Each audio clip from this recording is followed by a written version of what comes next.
What's good, y'all? We here with another Enventing podcast. Today we have a special guest, a business owner, club manager, Bkarri, BK. Hey, What's up? How you doing? I'm doing good, man. I feel good to be here. Yes, I feel sir. good to be here. We finally, was able to sit down Yes, sir. and get this going. I'm ready to go viral. Let's do it. Yes, sir. Yes, sir. Let's do it. So first, you not from Houston, so tell us where you from. Now, so I'm from Chicago. Born and raised Southside. Chicago. Grew up playing sports. Was a very good, basketball player. Was able to get a lot of offers coming out of high school. Won a state chip. Won 2 state chips actually. With Morgan Park. With me and my boys. And then I ended up going NAIE. I went to Kansas. For 2 years, and then came to Houston. Went to PV for 2 years. Was able to get Conference Player of the Year out there in Kansas. So I ended up transferring to PV and having a pretty good little years, So yeah, and then I just ended up staying in Houston. I was like, why not? Just stay in Houston, yeah. Right. So now you in Houston. So now you in Houston. How'd you get into the club space? Okay, so what I did was I started off as a photographer and videographer for Earthquake Club guys. If you at Nightlife, you know who Earthquake is. So literally, and I always tell people this, people don't believe me when I say this, and I blame my cousin. My cousin was a very big promoter. He still is a pretty big promoter out here in Houston. And what happened was, when I moved out here, I'm, trying to figure stuff out. And he like, man, come outside with me. One day, he just said, come outside. One day, I'm like, all right, man, okay, cool. I used to go to YouTube shoots, like video shoots. So, it's like, okay, we go to the YouTube video shoot. I'm going to go outside with y'all. I'd never been to a club in Houston before. I ain't even heard of a club. The clubbing is foreign in Chicago. So, you know what I mean? He said, come on. I say, bet. So we go to the YouTube video shoot. And then, I kid you not, from January 11th, 2023 to March 6th, 2023, outside every day till 6 in the morning. I'm doing photo work every day. Just the first night I met Earthquake, I had my camera with me because, like I said, we do YouTube and stuff, so I had my camera with me. He like, you take photos? I said, yeah. Just like literally January 11th to March 6th, I'll never forget it. Every single day till 6 in the morning. I'm talking about it get bad. Like we sleeping at all types of cribs, sleeping in cars because we just going to the club, turn, like, you know what I mean? Yeah. But it all paid off, So how does that transition into where you're at now? It went straight from photos and videos to, because I was making content, I sort of did get a good base following of like, oh, he's a creator. Some people would be like, oh, he's a content creator. I wouldn't view myself necessarily as a content creator back then, but they'd be like, oh, he's a content creator, So then it turned from, oh, photos and videos to, hey, like, can you like host here? Can you host here? Can you host there? Right? And then, I network, so then it go from those conversations to who the owner is. Let me talk to the owner of this club, or let me get cool with the managers because they keep asking me to host. Getting cool with them, realizing, hey, like you sort of missing this on your social media. You sort of missing this in terms of running an ad, or you missing a photo shoot for your club or whatever. So then it turned into, let me help social media manage, right? And then they go from, okay, now I'm helping all these different clubs with their social media pages and helping them in terms of like, boosting their CRM and X, Y, and Z to, hey, I want to get some type of ownership. Like, let's become partners, right? Let me help your operations. So it really started like literally from photography to, and it's only been 3 years, really 2.5. I would say 2.5 because even when I was doing the photos and videos, I was only going to the club for photos and videos. I wasn't going and mixing and mingling, talking to people and like, Right. But in terms of like really trying to get into nightlife, probably like 2.5 years. Right. For real.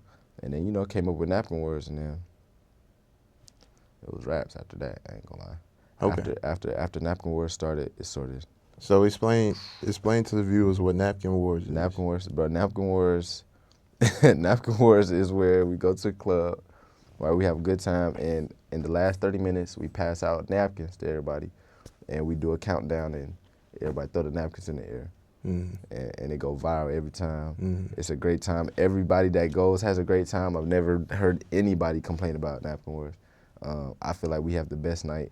We've been going strong for almost a year and a half now with Napkin Wars. So Yeah, it's a very simple concept, but it's very fun. Yeah. Very fun. And how's the cleanup on that? I don't know. I don't stay for the cleanup. That's for my friends Jose, Barbara, and Marcel. You know, they do that. They do that job for me. You know what I mean? So, yeah, I don't know how that works. Yeah. And people like to ask how they don't catch on fire with the hookahs. I don't know. It's just I don't know. It's not meant to happen. Yeah. You know what I mean? Yeah. It's not meant to happen. You know what I mean? Yeah. Facts. So you had mentioned marketing. What's your marketing tips and tricks as far as when it comes to events or just clubs? I'll say if you're throwing an event, a big marketing tip, I would say, is be parasocial or learn how to make your event parasocial. So like what I mean by that is learn to when you're marketing an event, make it to where it's like, oh, I want to be there because I know other people will be there, or I want to be there because I know this is happening and I know other people like that and I like that, so I want to be there. Make it to where people have a reason to go to meet other people if you're going to throw an event. I feel like that's the biggest way to get people to come out is by convincing them that there will be other people. And you can do that if you can do that just straight up marketing wise, you can do that, you'll win. I feel like anything else extra is extra. Right. But you make your event parasocial and make it seem like, oh my gosh, like I see these people going, I gotta be there, or I like how these people interact with his last event, or the way that he's explaining this event. It sounds like a very interactive time. I want to be there, Right. type of situation. So, Right. So, as far as events goes, how's your experience been? I'll say very, very well. I'm a very like behind the scenes guy, right? I think some people, and what I love about social media is people, they just believe what they see. So I like to play mind games with people and make people think things that may not necessarily always be true. Because at the end of the day, I'm super behind the scenes. There's things that I've worked on. There's events that I've helped curate that nobody knows about. I've made money from. That I've, you know what I'm saying? That I've been able to put my foot into their space, right, and let it be known I was there. You get what I'm saying? And so my experience with events has been phenomenal. Right. I've never had a bad event. I've never had an event that hasn't made money. I've never really had an event that just like, oh, nobody came, X, Y, and Z, you know what I mean? Even like on a weekly night, like just doing any promotion at any club, I've never just really just had like okay, it's dead, y'all, like we not going, we might not open today, type of situation, so. Yeah. And tell us about the experiences when it comes to opening a club. I would say like when you're trying to open a club or trying to open any venue space, number one, property taxes are super high. Property taxes are crazy. Like property taxes are crazy. But outside of that, I would say like just try to make sure you have everything in order. You gotta have a very tight circle. Like you gotta know who's gonna handle the money. You gotta know who you're gonna tell what certain information to. You have to know that there's certain people that can keep your systems in order, and there's certain people that just have to just be told straight up directions. You know what I mean? You have to sort of have a good legal system around you as well, or like legal team, I guess I should say, because you definitely need to know what you can and cannot do when you try to do certain things or when you try to add certain things. I feel like if you don't have any connections to law enforcement, you should try to have one. Like those are like little small things I think that are pretty important when trying to opening up a space. And then always, obviously, you want to figure out what it is you want to do with the space. But outside of that, like you definitely need to, I feel like, have a good legal team, have a good a set of 5 fingers, I like to call it, like 5 people that you can trust to help you build the establishment. Have a good set of 5 fingers. Have a good legal team, and then have a good relationship with law enforcement, because those are things that will help you succeed. Right. I feel like in terms of opening your space and like keeping it open and stuff like that. Right. So you said, so you're the club manager, right? But you also manage restaurants, and you also manage restaurants that turn into clubs. Tell us about that. So what we like to call that is an operating partner, so, or even like a marketing agent. So like basically what'll happen is there might be companies, right? And they'll reach out to me and they'll be like, hey, I have such and such buildings. I want them to gross over this amount of money in this month, but they're only grossing this much. ABK, get me there, right? And so my job is to help them get there, whether that's from changing the whole operations, we call operating partner, from changing the whole operations, but then we also call marketing agent because then like it might be just changing the marketing around. The way your marketing just isn't working, so you're not able to boost what you need to boost. You're not able to get those in-person sales going. You're not able to upsell. You're not able to, you know what I mean? Certain nights don't curate certain revenues because of the theme of the night, because of the deals of the night. There are certain things that you might have in order, or there might be certain people that you have in your building that aren't doing necessarily what you need done. There's people that like, this is a big thing I think I've ran into at restaurants, right? Food always sells, right? Right. Food will always sell. But if you have bad service, right? If you have bad communication, and honestly, if your workers, if they are not physically appealing, you're not going to make the type of money you could make. Some restaurants make 1.5. I know restaurants that make in between 800K, 1.5, right? And that's a month. Yeah. You know what I mean? There's a lot of restaurants out here though, 50, 60K a month. You know what I mean? That's horrible. You know what I mean? So And you talking in profits. yeah, I'm talking about profits. Yeah. Like after expenses, everything. Right. Like yeah, and that's bad. You know what I mean? So it's definitely far in between to find a failing restaurant. But for the ones that do, it's usually because bad customer service. You know what I mean? Bad customer service. You know, it's hard to have bad food. I feel like there's a few spots that have bad food. We're not gonna name them. You know what I mean? But there are a few spots that have bad food. But it's very rare to have bad food. It's more common to go somewhere, especially a restaurant, and have bad customer service. Facts. If I get treated with bad customer service, I will Yeah, not you're be not coming there. back, yeah. I'm gonna remember that Yeah. every time. And one thing that I've learned also working with restaurants, because they're restaurants, man, people leave Google reviews like it's nothing. Yeah. Like they will go to Google and just Yeah. If it's really bad, if I get a real bad experience, You going to Google I'm too? going. to Google. I'm going. I'm I not got that to. old. I'm not old enough for It's that. just, y'all, they gotta hear me. You know? I'm not. I feel like I'm too young to be. I left 2 Snitching Google on Google. reviews in my lifetime, and it was like simply because like it was so bad. The customer service was so bad, and I'm like, I can't let nobody else feel this way. Yeah, I don't think I've never had like that bad of customer service though, where I was like, oh, I need to leave a Google review. I pray I don't ever have that bad, because that would suck for them, for sure. I'm not gonna lie, Man. that would suck for them. Imagine you having a bad day. Oh yeah, and then you go try to get some food. Oh my god. And then it just stack up. Man, what? Oh man, they gotta get fired right there. Like I won't leave the establishment till they're fired. Well, you gotta fire her. Like she's horrible. Like Yeah, facts. yeah, no, for real. So you manage people. So tell us, how's your experience when you manage people? What's the goods, the lows? You know.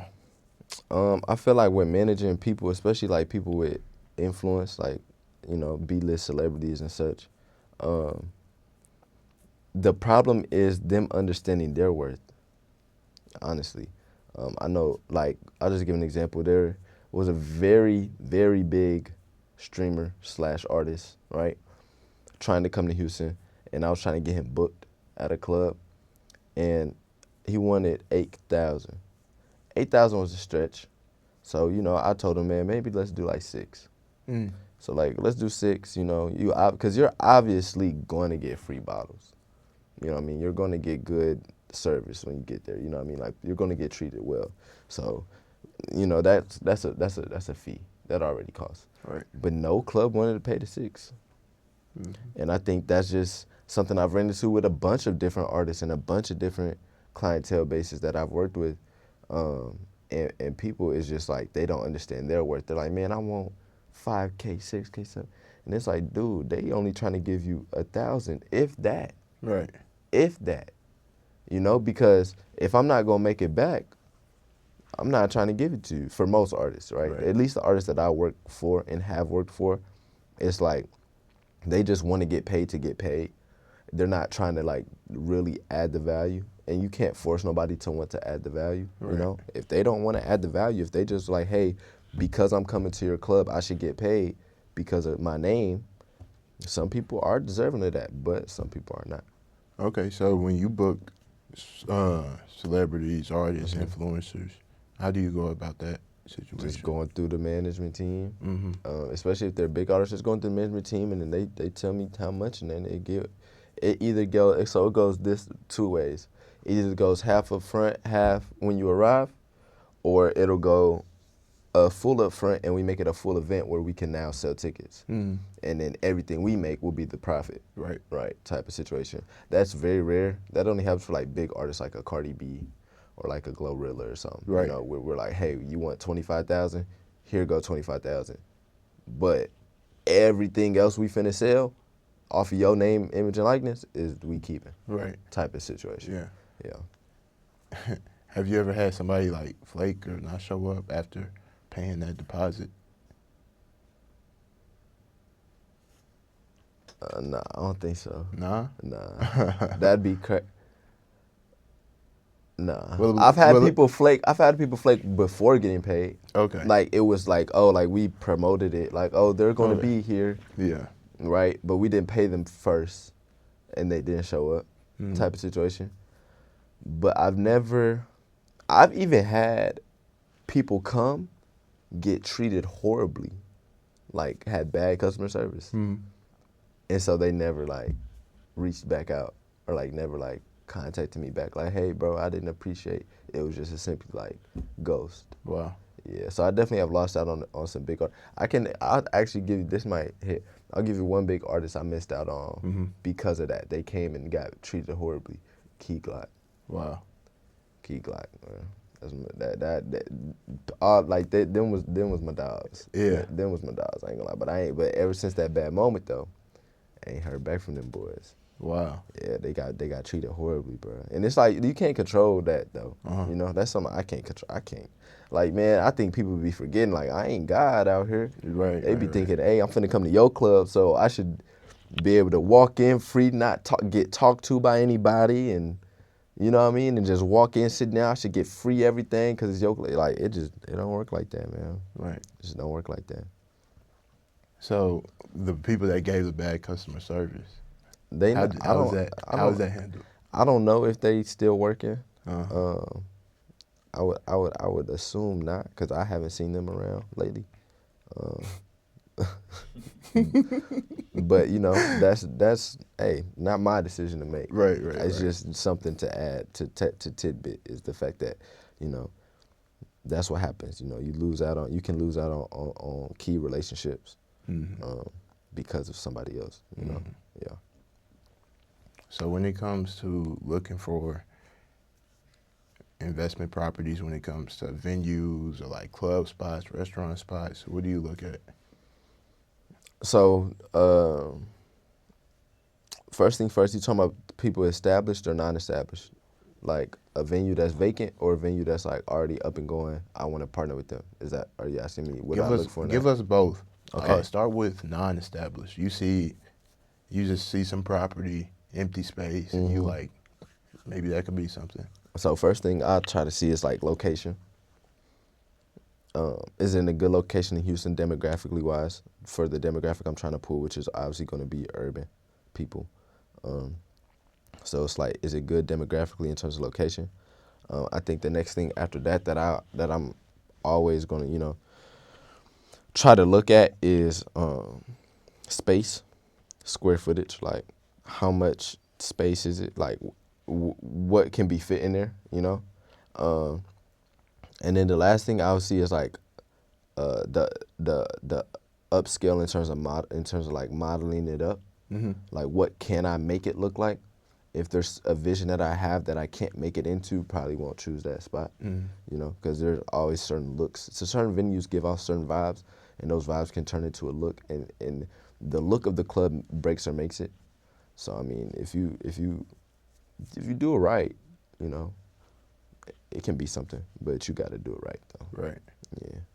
Okay, and what about for those developed clubs already, where they already have something going, and it's time to scale?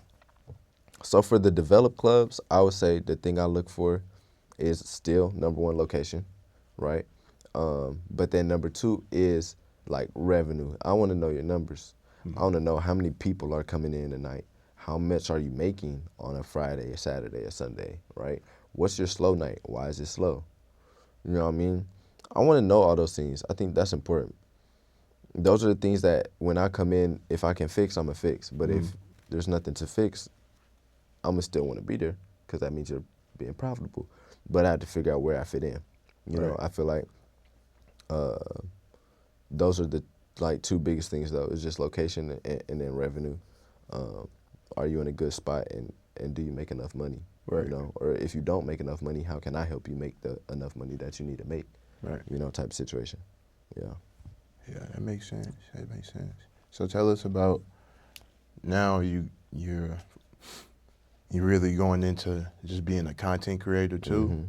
So tell us how you want to pivot that and how are you going to balance doing content creation along with all of the other stuff you do when it comes to nightlife and events. Right.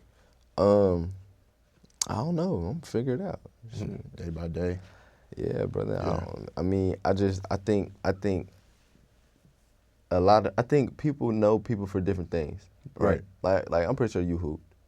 People probably only know you for hooping. Some people. You know, like they I try not to be known for hooping. Yeah, but that's what. But there's people out there that's gonna be like, Yeah. You know, Ben, man, I used to hoop with. Bro. Like that's all they gonna say. Facts. You know, and that's the same thing with me. There's gonna be people like, bro, you know, he used to take my photos, or he used to have a clothing brand, or he used to do this business or this business, or I know him from. You get what I'm saying? Yeah. So it's just like because people meet you from so many different walks. I feel like some people, because of as of late, people been meeting me and think of me as just this club dude. Like, oh, going to the club. If I'm going to the club, I'm finna call BK. I'm finna BK. Like, I don't care about that, man. I'm just trying to have fun. It's like we talked about, you know, we talked off camera, and I was like, man, when you got money, you just want to do what makes you happy. Yeah. You know, when you have a consistent flow of income, you just want to do so. What makes me happy is making content, and it's fun. It's fun. It's funny. Like, I got a lot of people that do it with me. You know what I mean? So it's like, I'm going to do that. And then eventually that's going to make the type of money that I'm making now. You know what I mean? Type of situation. So it's like, once that starts making the type of money I'm making now, I'm still going to have that money too, though. So it's like, I'm going to figure it out. I don't know how I'm going to balance it, but I'm going to figure it out. But it'll work, though. I think I can do it. I don't think it's that hard. Nah, yeah. Yeah, I don't think it's that hard. I probably need like a personal assistant or something, though. Okay. Yeah, I probably do need like a personal assistant. Yeah, I might have to look into that too. Yeah. I'm having too much stuff stacked personal up. assistant. Yeah, that's what I'm saying. Personal assistant is clutch, but the only problem is you really got to trust that person. Yeah. Because they got to know your everything. whole life. Yeah, they got to know they got to know what your dominant hand is and why it's dominant. If that makes sense. You know what I'm saying? Right. Like, they got to really know you, like, you know? Yeah. Yeah, so it's a tough one. What makes you different from other nightlife creators? I would say what makes me different is the actual passion that I have for it, right? I think a lot of people in nightlife, they genuinely just like, oh, I'm finna book this section, I'm finna make this money from this section, and then that's it. I'm not gonna check on this section. I'm not gonna make sure they have a way to get there, have a way to get back. I'm not finna make sure they get any decorations, X, Y, and Z. See, with me, I created packages. There's still not another nightlife promoter or anything like that that really has packages. And like, my packages are simple, like even like as small as like a $600 package, right? That gets you a black truck, pick you up from your house and take you to the club. That gets you roses, right, in your section. That gets you, and if you don't want roses, you can do custom cups, right? And that gets you a bottle. And that gets you and 10 people inside free. That's just for $600, right? Most bottles cost $350 to $400 alone, right? So like, creating a package for your people, I think that's like what makes me different. But then also, like I said, it's just a passion. Like, even if you don't book a package with me and you just book, Like, yeah, you good? Like, what else you need? You know what I'm saying? I can try to get you a deal so you don't got to pay full price. You know what I mean? I'll try to help you out in the ways that I can because I want you to have fun because I know that you probably spending your last on this section. You know what I mean? And so it's like, I don't agree with that. But if that's what you want to do, then we're going to help you do it. But that also why I'm trying to get out of nightlife because that's low-key annoying and it's no fun for me. Knowing that you're spending your last to go outside. Mm-hmm. I just feel like I'm a genuine dude and I've seen it a lot. And it's low key just starting to get annoying. Like it's just annoying to where it's like I don't want to be known for that. Right. Like like if you like I didn't clean up my page now, but like if you went on my page like 3 weeks ago, even 3 weeks ago, I was even gonna say spring break, but now you could even do 3 weeks ago. It's just ass, flyer, ass, flyer, ass. Like literally, you know what I mean? I don't want nobody going to my page, right? And then that's all they see. And it just seemed like I'm just a going outside ass nigga. I'm not. I'm not a just going outside dude. I'm a making money type of dude. I'm a, like I said, behind the scenes. I love to be behind the scenes. I love to talk to business owners and then, like I said, they'll go to my page and then we start talking business. Then I show them different portfolios from, different quarterly reports from other companies that I've done. Right. Then they're like, wait a second. Corporate. This look like corporate work, but you know what I mean? I like stuff like that. I don't like when people walk up to me and they like, boy, you be with the baddest. You be with the baddest, bitch, bro. I need to be with you, bro. Like, like I don't be with them. They just be where I be. Like, I don't be with you. Like, you know what I'm saying? So I think that's the difference. For real. Yeah. Some people really like outside though. Yeah. Some people genuinely like. I know a lot of nightlife promoters, or creators or whatever the case may be that go outside and try to create that vibe that like they have 9 to 5s and I promise they ain't missing a day at that club though. Right. But they got 9 to 5s like a mug. Like wake up, go be a manager at a sneaker store, or you know what I mean? Yeah. Go be a car salesman or something. But then 10 o'clock, 11 o'clock hit, they chained out. They chained out, boy, with the fresh. Yeah. I'd be like, dang, you using the 9 to 5 money to pop it at the club. Fund the nightlife. Yeah. Yeah. I mean, I don't, people do what they want to do. Have your own leisures. But, it is, I do see people that's like addicted to it. Yeah. That's Especially a real girls, thing. especially the girls, bro. It's addiction. I'll be trying to stay away from them girls that go to them clubs all the time. That's every time I come out. It's not like I just be coming out every weekend because I be working. I be working on GateKeepers. But every time I come out, I know who I'm seeing. Oh yeah. No, for real. Nah, that's man. You know it's so crazy. I went out yesterday, right? I went out yesterday because they asked me to host, and there's my homegirl and my homeboy. They did an event together. They did a Freaknik, right? And so they did an event. I'm like, I'm gonna go support y'all event. I'm gonna show up. I shook like 40 hands yesterday. I gave like 20 hugs, cause everybody I know is there. Yeah. That's not fun to me. Yeah. I wanna, and I'm finna start going to these white clubs. Yeah. I'm finna start going to these clubs for real. I'm finna start going to these clubs where I'm not known. And you know what? I think that place. I think I also think why black people always go to the same spots, and you always see the same people though, because they all getting the same treatment. You don't gotta pay for parking. I know you already. You ain't gotta pay. You ain't gotta pay to get in. I know you, girls. Security guard already know the girls over there. You ain't gotta pay, girls. Come on, I know you. You go to a section, you see 10 dudes. Hey, you good with me, brother? Yeah. Just give me like $20, $30 on the bottle. But you good with me. Yeah. That's really why they go out. Oh, I don't gotta spend nothing for real and I can go. You know what I mean? Right. But I'm finna start going to this place where it's like, hey, brother, it's 20 to get in. It's okay, here you go. You know what I mean? Yeah, like, I don't need, you know what I mean? Cause it's like, bro, I wanna walk in and not know nobody and have to talk and see, okay, what y'all got going? I mean, that's how you expand your network. Nah, for real. I think y'all should start doing that, man. Start going outside start going outside, bro. Yeah. To these other spots that you don't really go to, that you don't know nobody, and just see what happens, man. For real. Don't be going there on the same type of timing as the urban clubs. You know, you go to urban club, you go to an urban club to genuinely just sort of like look. You just want to see people when you go to an urban club. I feel like go to these little backstreet clubs. Go to these little unorthodox clubs. You know what I'm saying? Yeah, I think us as a community just has to like really expand on the different type of events we go to.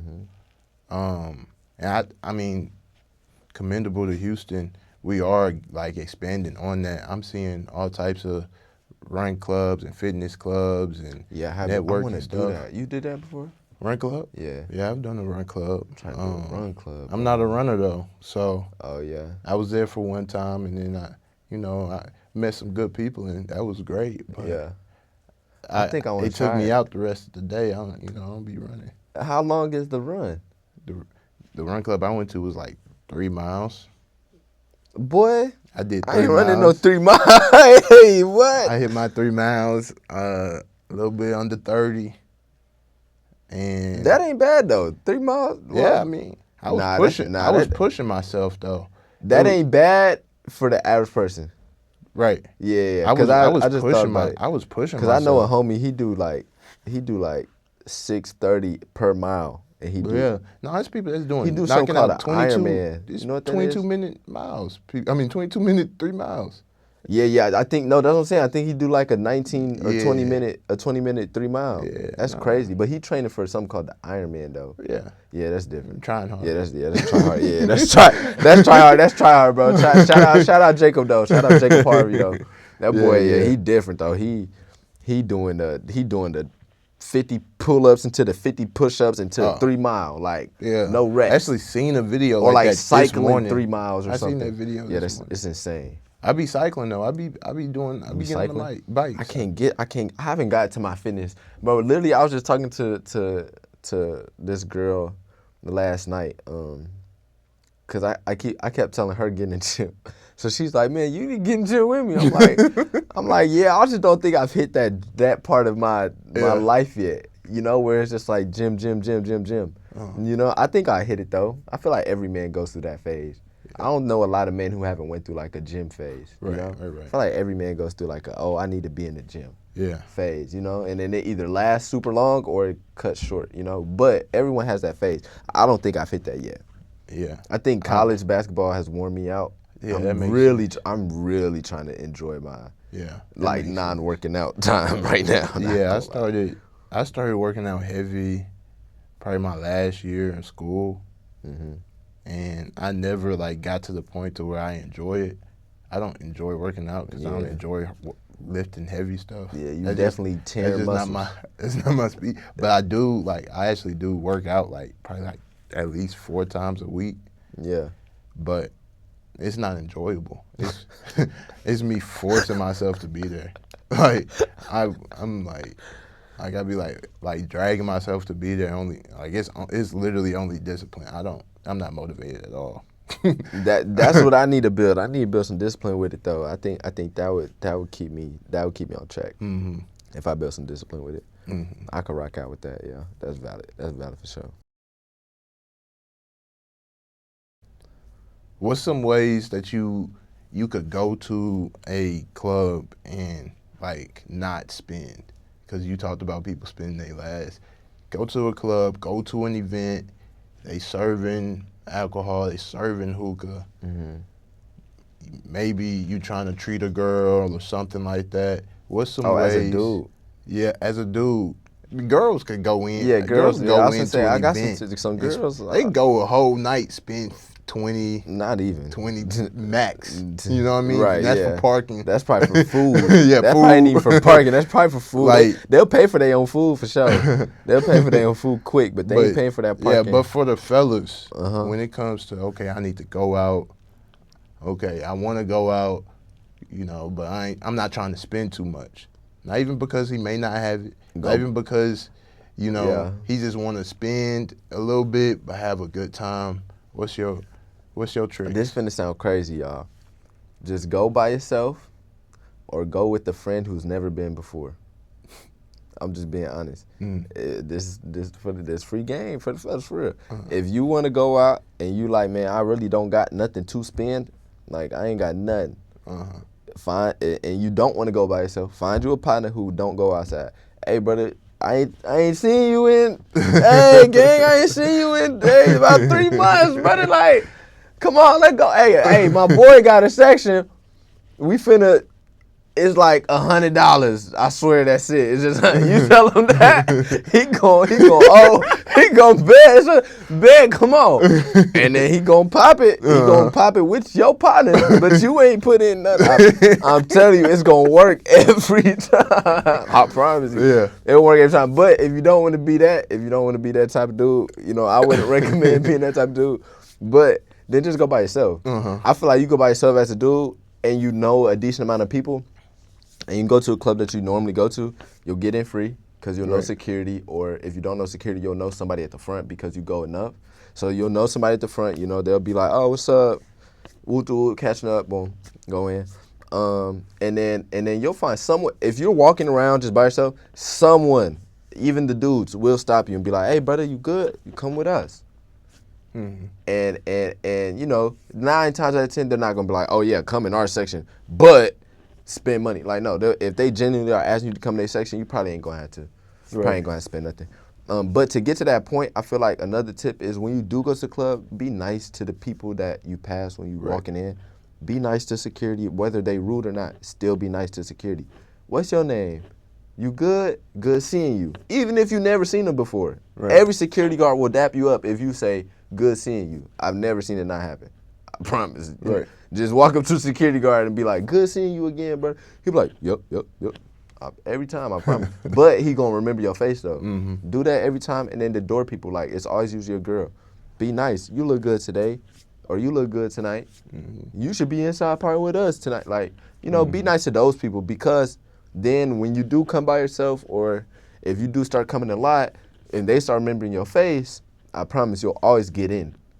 Right? Now, getting free bottles and all that, that's a whole nother ball game. But just being able to get in, not have to pay for parking and stuff like that, that's being nice to the people. Hey, brother, I know you said 20. Let me do you 10 for the parking, right? I got you. Every time I see you, I'm going to give you 10, whether I'm the one parking or not, even if I come with somebody and they parking. Here go 10, brother. I know. What's up, brother? Good seeing you. That help you get to a point where it's like, hey, brother, I can park for free today? Yeah, you can park for free. You done gave me, every time you see me, you done pay me. Right. Hey, I can get in free today, or not even just that. Hey, what's up? Good seeing y'all again.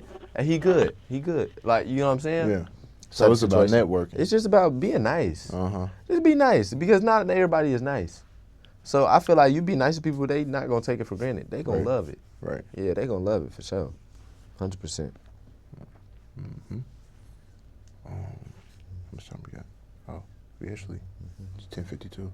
We got about 8 minutes. What else? We can actually wrap up. We actually gave a lot of good stuff. What you want to say? You don't want to say something about gatekeepers? Try to add something in there.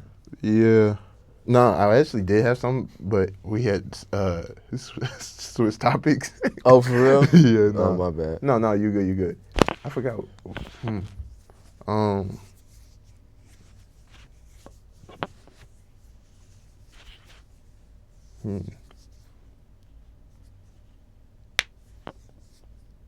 Oh, I'm gonna ask a question.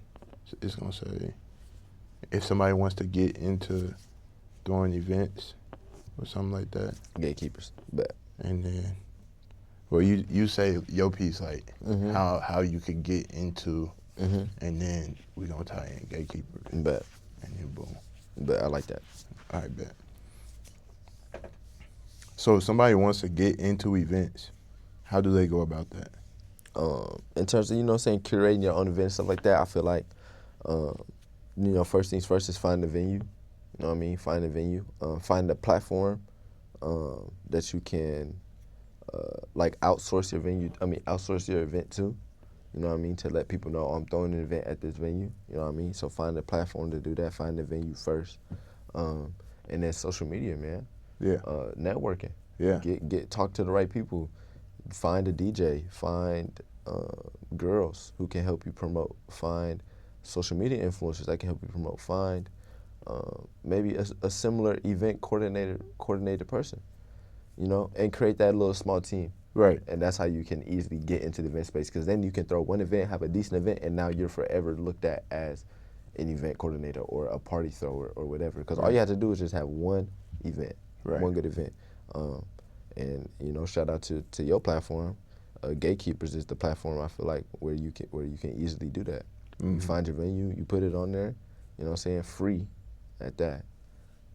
And then you just see the people roll in at that, like, you know what I mean, type situation. So, yeah, I think that's how you do it. Find a venue, get on GateKeepers, get as much as you want to charge, you're going to get all that back. And, it's free to join, free to get on. So, go ahead, start making your money if you want to get into event curation. It's real easy. It's just about building a community, networking, knowing people, creating relationships. Literally. So, Facts. Well, that's a wrap. I want to thank you for being on the Enventing podcast. Do you have anybody you want to shout out? Shout out God. Right. For real. Yeah, First and foremost. Big G. Nah, for real. The G stand for God. Yeah. But shout out to God. Shout out to the people who have brought me or like put me on this journey. So like Earthquake. Shout out AJ. Shout out Sakai. Shout out Wavy for Napkin Wars. And that's about it. You know what I'm saying? You know what I mean? Appreciate everybody for real though. Yes, sir. And I want to give a special shout out to GateKeepers, powered by GateKeepers, the Enventing podcast. We here with Mr.Bkarri, the businessman, business mogul. Nah, for real. Houston, Texas, we finna take over. Nah, for real. Appreciate you, my boy. Yes, sir. Had a great time. Yes, sir. Locked in.